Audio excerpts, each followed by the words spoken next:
என் அன்பு பிள்ளையே, மதிப்பில்லாத விஷயங்களை நினைத்து உன் மன அமைதியை இழக்காதே.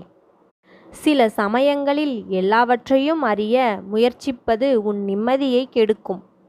உண்மையான அமைதி என்பது சிலவற்றை அறியாமலேயே அமைதியாக இருப்பதில்தான் உள்ளது. மற்றவர்கள் என்ன நினைக்கிறார்கள், என்ன செய்கிறார்கள் என்று நீ கவலை கொள்ளாதே. உன் உள்ளத்தின் குரலை கேள்.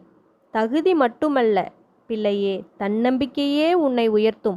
அன்பு பிள்ளையே, உனக்காக நான் தீர்மானித்த நேரம் வந்துவிட்டது. இந்த வகையில் மங்களச் செய்தி உன் வாழ்க்கையில் வெளிப்பட போகிறது.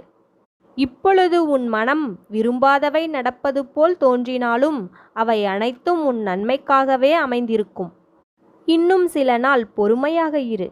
உன் மனம் விரும்பும் அனைத்தும் நிறைவேறும். உன் வாழ்வில் நல்ல மாற்றம் தொடங்கியுள்ளது பிள்ளையே.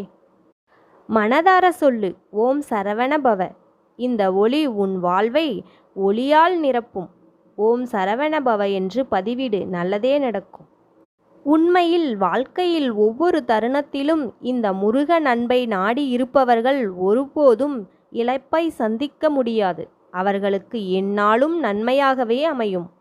நீ உண்மையாக என்னை நினைத்தால் உன் உள்ளத்தில் அமைதி பிறக்கும். என் அன்பு பிள்ளையே, இப்பொழுது உன் வாழ்வில் எல்லாம் நிறைவாக மாறும் காலம் வந்துவிட்டது. அது ஏற்கனவே தொடங்கிவிட்டது. நீ இழந்த